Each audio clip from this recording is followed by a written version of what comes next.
ஸ்ரீலங்கன் ஏர்லைன்ஸின் முன்னாள் நிறைவேற்று அதிகாரி கப்பில சந்திரசேனவின் மரணம் இலங்கை கிரிக்கெட்டுக்கு அழியா புகழை ஈட்டி தந்த அரவிந்த் அடி சில்வாவையும் நீதிமன்றத்தில் நிறுத்திவிட்டது.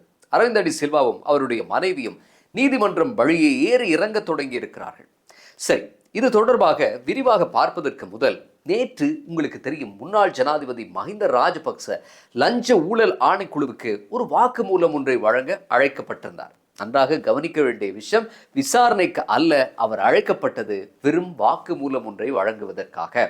ஸ்ரீலங்கன் ஏர்லைன்ஸின் முன்னாள் நிறைவேற்று அதிகாரி கப்பில சந்திரசேன ஏர்பஸ் கொடுக்கல் வாங்கலில் பெற்றதாக கூறப்படும் லஞ்ச பணம் $2 மில்லியன் 60 மில்லியன் ரூபாய்களை மஹிந்த ராஜபக்சவுக்கு வழங்கியதாக லஞ்ச ஊழல் ஆணைக்குழுவில் தெரிவித்திருந்தார். மஹிந்தவுக்கு 60 மில்லியன் வழங்கியது போலவே அப்போதைய சிவில் விமான சேவை அமைச்சர் பிரியங்கர ஜெயரத்னவுக்கு 20 மில்லியன் ரூபாய்களை வழங்கியதாகவும் தெரிவித்திருந்தார் கப்பில சந்திரசேன. இந்த வாக்குமூலம் நாட்டில் பெரும் பரபரப்பை ஏற்படுத்தியிருந்தது. நாம் நேற்று வெளியிட்ட வீடியோவில் மஹிந்த லஞ்ச ஊழல் ஆணைக்குழுவுக்கு செல்லும் போது ஆட்களை வைத்து கூட்டப்படக்கூடிய கூட்டத்தில் என்னவெல்லாம் அவர்கள் பேசுவார்கள் என்று சில ஆரூடங்களையும் கூட கூறியிருந்தோம். அதன்படியே நடந்ததா என்று பார்த்தால் அப்படியே நடந்தது. யுத்த வெற்றி நாயகனுக்கு நடக்கும் அக்கிரமத்தை பாரீர் என்ற ஒரு கோஷம் போடப்பட்டது, கவனித்திருப்பீர்கள். அடுத்து, புலிகளை அழித்ததற்கு அரசு டயஸ்போராவுடன் சேர்ந்து கொண்டு மஹிந்தவை பழிவாங்குவதாகவும் சொல்லப்பட்டது. பிரிவினைவாதிகளுக்கு மகிழ்ச்சியை கொடுப்பதற்காக நாட்டை மீட்ட தலைவருக்கு சொல்லனா துயரங்கள் கொடுக்கப்பட்டதாக சொல்லப்பட்டது. இப்படியெல்லாம் பேசுவார்கள் என்று நாம் நேற்றைய தினமே சொல்லியிருந்தோம். அதேவேளை இந்த காரணம் கொண்டும் கப்பில சந்திரசேன பற்றியோ, ஏர்பஸ் கொடுக்கல் வாங்கல் லஞ்சப்பணம் பகிரப்பட்ட விதத்தை பிரித்தானியாவினுடைய கிரவுன்ஸ் நீதிமன்றம் அம்பலப்படுத்திய விதம் பற்றியோ, இந்த கொடுக்கல் வாங்கல் பற்றிய முழு கதைக்குமான ஆரம்ப விதைகள் மஹிந்தவினுடைய பெரிய அண்ணனும் அப்போது சபாநாயகராக இருந்தவருமான சமல் ராஜபக்சவின் வீட்டில் தூவப்பட்டது பற்றியோ, அமெரிக்காவில் இருக்கும் சமல் ராஜபக்சவின் மகன் ஷமீந்திர ராஜபக்சவுக்கு பகிரங்க பிடிவராந்து விதிக்கப்பட்டுள்ளது பற்றியோ எதுவும் பேச மாட்டார்கள் என்றும் சொல்லியிருந்தோம். அதே மாதிரிதான் நடந்தது. திரும்ப திரும்ப யுத்த வெற்றி வீரன் என்ற கோஷமும் போலி தேசப்பற்றுமே உருவகிக்கப்பட்டிருந்தன. உண்மையில் இதெல்லாம் அறத பழசான மக்களால் நிராகரிக்கப்பட்ட அபத்தங்கள். இவர்கள் பல்வேறு வினோத உடைகளில் தோன்றி இந்த சரக்குகளை பொதுமக்களுக்கு ஏற்கனவே விற்றுவிட்டார்கள். 2009ஆம் ஆண்டுகளில் இருந்து ஆரம்பமான இந்த யுத்த வெற்றி கதைகளுக்கு இன்று 17 வயதாகிறது. ஆனாலும் அதை விடுவதற்கு அவர்களுக்கு மனமில்லை. வேறு புதிதாக சொல்வதற்கும் அவர்களிடம் ஒன்றும் இல்லை. மஹிந்த ராஜபக்சவை காக்கவாரீர் என்று பொதுஜன பெரமுனவின் உறுப்பினர்களின் கட்டளைக்கு நாடெங்கிலும் இருந்து ஒரு 500 பேர் அளவில் வந்து சேர்ந்தார்கள். இதைவிட மஹிந்தவினுடைய மனைவி ஷிராந்தி ராஜபக்ச அழைக்கப்பட்ட போது அதிக கூட்டம் வந்திருந்ததாக தன்னுடைய ஃபேஸ்புக் பக்கத்தில் எழுதியிருந்தார் ஊடகவியலாளர் தரிந்து உடுவேகிதர். தம் ஆன்மீக தலைவரை கைது செய்ய போவதாகவும் தாம் ஒன்று சேர்ந்து கத்தி கூப்பாடு போட்டால் அதை தடுக்கலாம் என்றும் வந்தவர்கள் எல்லாம் ஆழமாக நம்பியிருந்தார்கள். சிலர் உற்சாக பானம் ஏறிய விரியில் என்ன பேசுவது என்றே தெரியாமல் உளறி கொட்டினார்கள்.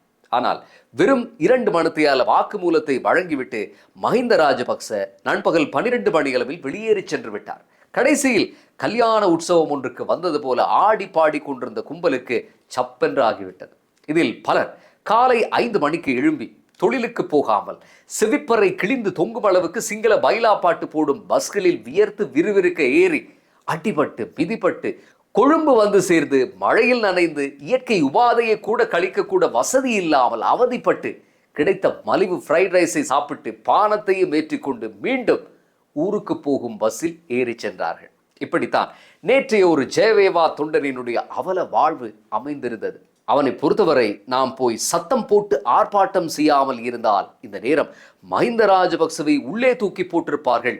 நல்ல காலம் நாம் போய் என் பலத்தை காட்டினோம், மாபெரும் யுத்த வெற்றி பிதாமகரை ஒரு ஆபத்தில் இருந்து காப்பாற்றி இருக்கிறோம் என்று நிச்சயமாக பூரித்தவாறுதான் வீடு திரும்பும் படலம் அமைந்திருக்கும். மொபைல் போனில் சார்ஜ் இருந்து உட்கார்வதற்கு ஆசனமும் கிடைத்திருந்தால் இதை 2 காமெண்ட்ஸ்களாக எழுதியும் இருப்பார்கள். இந்த ஜெயவேவா தொண்டர்களுக்கு யாருமே இந்த ஏர்பஸ் ஊழல் எம்முடைய கஜானாவை பாதித்தது என்று சொல்லியும் அதன் தாக்கம் எமது ஒருவேளை சாப்பாட்டில் எதிரொலித்தது என்றும் சொல்லிக் கொடுப்பதில்லை.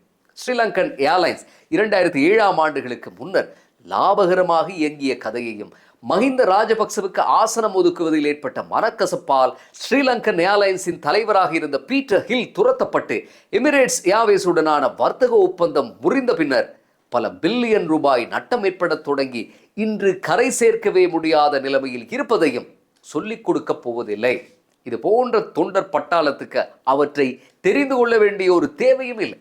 அவர்களை பொறுத்தவரை கடவுள் ஸ்தானத்தில் இருக்கும் தம் தலைவர் முன்பின் பாவங்கள் மன்னிக்கப்பட்டவர், சட்டத்துக்கு அப்பாற்பட்டவர், அவ்வளவுதான். தொண்டர் அடிப்பொடிகளினுடைய வேலை நேற்றுடன் முடிந்தது. இனி அவர்கள் அடுத்த கட்டளை வரும் வரைக்கும் காத்திருப்பார்கள். யாராவது ஒரு ராஜபக்சவினுடைய விசாரணை லஞ்ச ஊழல் ஒழிப்பு ஆணைக்குழுவிலோ அல்லது குற்ற புலனாய்வு பிரிவிலோ வரப்போகிறது என்ற அறிவிப்பு வந்ததும் மீண்டும் புனித பயணத்துக்கு தயாராகுவார்கள். இதேவேளை மாத்தளை மாவட்ட அபிவிருத்தி குழு கூட்டத்தில் உரையாற்றிய ஜனாதிபதி அனுரகுமார திசாநாயக்க சில முக்கியமான கருத்துக்களை சொல்லி இருக்கிறார். அது குறித்து அவதானம் செலுத்துவோம். அடுத்து, நாட்டின் ஜனாதிபதியும் சரி, கிராம உத்தியோகத்தரும் சரி, அனைவரும் சட்டத்துக்கு கீழ்தான் இருக்க வேண்டும் என்று திட்டவட்டமாக தெரிவித்த அனுரகுமார திசாநாயக்க கடந்த காலங்களைப் போல அதிகாரம் இருந்தால் தப்பிக்கலாம் என்ற கலாச்சாரம் வழக்கொழிந்து போய்விட்டது என்று சொன்னார். அதே நேரம் ஜனாதிபதி சொன்ன இன்னும் ஒரு விஷயம், ஒரு குற்றம் தொடர்பாக விசாரணைக்கு அழைப்பதோ வாக்குமூலம் வாங்க அழைப்பதோ பாரதூரமான குற்றம் அல்ல என்றும், அரசியல் அதிகாரம் படைத்தவர்கள் இதுவரை காலமும் சட்டம் தம்மை நெருங்காது என்று நடந்து கொண்டதாகவும் இப்போது அந்த கலாச்சாரம் மாற்றப்பட்டுள்ளது என்றும் சொன்னார். அதே நேரம் ஏதாவது ஒரு சம்பவத்தில் தன்னுடைய பெயரும் சம்பந்தப்பட்டிருந்தால் தன்னிடமும் விசாரணை நடத்துவதில் எந்த தப்பும் இல்லை என்று தன்னுடைய வெளிப்படை தன்மையை அப்படியே பறைசாற்றியிருந்தார் ஜனாதிபதி. ஜனாதிபதியின் இந்த கருத்துக்கள் ஆட்சியின் வெளிப்படை தன்மையை சுட்டிக்காட்டும் அதே நேரம் விவிஐபிகளின் வழக்குகளின் அணிவகுப்பு ஒன்று வர இருப்பதையும் சூட்சமமாக சொல்லி சென்றது. நீதிமன்ற விசாரணைகள் எல்லாம் மேலும் துரிதமாக்கப்பட வேண்டும். ஒரு கேரம்போர்டு ஊழலுக்கு தண்டனை வழங்க 10 வருடம் எடுக்கும் நாடு இது. தாமதிக்கும் நீதி என்பது பாதிக்கப்பட்டவர்களுக்கு அநீதியையே உண்டாக்கும் என்பதை நாம் இங்கே வலியுறுத்தி கூற வேண்டும்.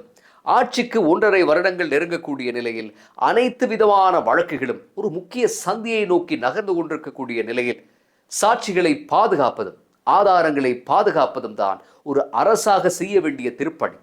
ஜனாதிபதிக்கு போய் நீதிமன்றத்தில் வழக்கு விசாரிக்க முடியாது. நீதிமன்றம் என்பது சுயாதீன அரச நிறுவனம். ஜனாதிபதியும் அரசும் அதன் சுயாதீனத்தை காப்பதோடு பெருமதிமிக்க சாட்சிகளினுடைய உயிர் மற்றும் உடைமைகளையும் பாதுகாக்க நடவடிக்கை எடுக்க வேண்டும் என்பதை மீண்டும் வலியுறுத்தி சொல்கிறோம். கடைசியாக, கபில சந்திரசேனவின் மரண விசாரணைகள் தொடர்பாக நேற்று முன்னாள் கிரிக்கெட் வீரர் அரவிந்த் டி சில்வாவும் அவருடைய மனைவியும் கொழும்பு கோட்டை நீதிமன்றத்தில் சாட்சியம் அளித்திருக்கிறார்கள். கபில சந்திரசேனவின் மனைவியும் அரவிந்த் டி சில்வாவினுடைய மனைவியும் சகோதரிகள் என்றும், கபில சந்திரசேன மனைவியை விட்டு பிரிந்து வாழ்ந்தவர் என்றும் சொல்லப்படுகிறது. கபில சந்திரசேனவின் மனைவியான பிரியங்கா நியூமாலிக்கு சிவப்பு பிடிவராந்து உத்தரவு பிறப்பிக்கப்பட்டிருந்தது. ஆனால் அவர் ஆஸ்திரேலியாவில் தம் 2 பிள்ளைகளுடன் வசித்து வருகிறார். இங்கே ஒரு முக்கிய விடயத்தை குறிப்பிட வேண்டியிருக்கிறது. முன்பு கபில சந்திரசேனவுக்கும் அவருடைய மனைவிக்கும் சரீர பிணை நின்று விடுவித்தது அரவிந்த் டி சில்வாவும் அவருடைய மனைவியும் என்றுதான் ஊடகவியலாளர்கள் பலர் குறிப்பிடுகிறார்கள். கபில சந்திரசேன இலங்கையில் இருந்தார். 52 நாட்களுக்கு மேல் விளக்கமறியலில் இருந்தார்.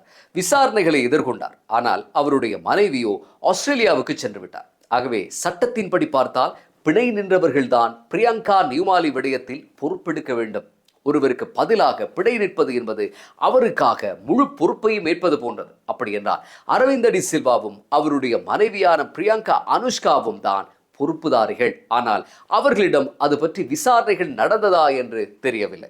அரவிந்த் டி சில்வா என்ற மகத்தான கிரிக்கெட் வீரன் நம்முடைய தேசத்துக்கு செய்த அளப்பரிய சேவைகள் இன்னமும் எம் கண்முன்னே நிழலாடுகின்றன. ஒற்றை நபராக இலங்கை கிரிக்கெட்டை தாங்கியவர் அவர். அவர் இல்லாவிட்டால் இலங்கைக்கு 96ஆம் ஆண்டு உலக கிண்ணம் கூட இல்லை. அப்பேற்பட்ட வீரன் கபில சந்திரசேனவின் உறவினராகி போனதில் பல்வேறு சிக்கல்களை எதிர்கொள்ள நேரிடும் போலத்தான் தெரிகிறது. கபில சந்திரசேன இத்தனைக்கும் ஸ்ரீலங்கனின் பிரதம நிறைவேற்று அதிகாரியாக இருந்தவர். அப்போது ஸ்ரீலங்கனினுடைய தலைவராக ஷிரந்தி ராஜபக்சவினுடைய சகோதரர் நிஷாந்த விக்ரமசிங்க இருந்தார். இங்கே ஒரு விடயத்தை கூர்ந்து கவனியுங்கள். ஸ்ரீலங்கனின் சேர்மன் நிஷாந்தவின் பெயர் இந்த கொடுக்கல் வாங்கல்களில் பெரிய அளவில் அடிபடவில்லை. ஆனால் ஆரம்பம் முதலே பணிப்பாளர் சபையின் தலைவர் கபில சந்திரசேன தான் சிக்கி பலிக்கடாவாகி இருக்கிறார்.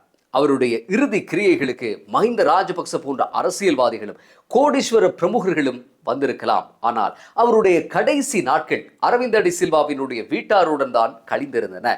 அவருக்கு கூலிக்கு அமர்த்தப்பட்ட பிணையாளிகளை ஏற்பாடு செய்து கொடுத்ததிலும் அரவிந்த் டி சில்வா குடும்பத்தினுடைய பங்களிப்பு இருந்ததாகவே சில தொலைக்காட்சி செய்திகளில் ஒளிபரப்பான அரவிந்த் டி சில்வாவினுடைய வாக்குமூலத்தின் மூலம் அறிந்து கொள்ள முடியுமாக இருந்தது. அரவிந்த டி சில்வாவினுடைய மனைவியின் வாக்குமூலத்தில் மே 6ஆம் தேதி பிணை பெற்று கபில சந்திரசேன நேரடியாக தன்னுடைய வீட்டுக்கு வந்ததாகவும் தான் பகல் சாப்பாடு கொடுத்து வீட்டுக்கு அனுப்பி வைத்ததாகவும் மறுநாள் மீண்டும் தன்னுடைய வீட்டுக்கு வந்து கார் சாவியை தன்னிடம் தந்துவிட்டு யாரையாவது பணியாளரிடம் தன்னுடைய காரை கொண்டு போய் பான்ஸ் பிளேஸில் உள்ள தன்னுடைய வீட்டில் ஒப்படைக்குமாறு கோரியதாகவும் அதன் பின்னர் மேல் மாடியில் கதிரை ஒன்றில் உட்கார்ந்ததாகவும் தெரிவித்திருந்தார். இங்கே ஒரு விஷயம் நெருடுகிறது. கபில சந்திரசேன தனது மனைவியை விட்டு பிரிந்திருக்கிறார். ஆனால் பிணை பெற்றுக்கொண்டு மிக சகஜமாக தனது மனைவியின் சகோதரியான அதாவது அரவிந்த டி சில்வாவினுடைய மனைவி வசிக்கும் வீட்டுக்கு வருகிறார். கபில இறந்து போன தினம் நடந்ததையெல்லாம் வாக்குமூலத்தில் விவரித்திருக்கிறார் அரவிந்த டி சில்வாவினுடைய மனைவி. அரவிந்த டி சில்வா தனக்கு அழைப்பெடுத்து சட்டத்தரணி வந்திருப்பதாகவும் கபிலவுக்கு அழைப்பெடுத்தால் அவர் பதிலளிப்பதில்லை என்றும் என்ன ஏதென்று பார்க்க சொன்னதால் தான் சட்டத்தரணியுடன் மேல்மாடிக்கு சென்று பார்த்தபோது கபில சந்திரசேன இறந்து கிடந்ததாகவும் இந்த மரணத்தில் சந்தேகம் எதுவும் தனக்கு இல்லை என்றும் சொல்கிறார் அவர். இதே போலத்தான் அரவிந்த டி சில்வாவினுடைய சாட்சியமும் அமைந்திருந்தது. இந்த வழக்கின் மேலதிக விசாரணைகள் மே 14ஆம் தேதி நடக்க இருக்கிறது. கபில சந்திரசேனவின் மரணம் கொலையா தற்கொலையா என்று எந்த விவரமும் இதுவரை வெளிப்படுத்தப்படவில்லை. ரசாயன பகுப்பாய்வு திணைக்களம் இதுவரை இதையும் சொல்லவில்லை.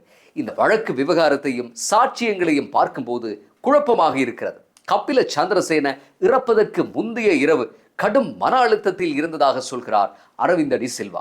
அதே நேரம் அவர் மறுநாள் நீதிமன்றத்தில் சரணடைய இருந்ததாகவும் சொல்லப்படுகிறது.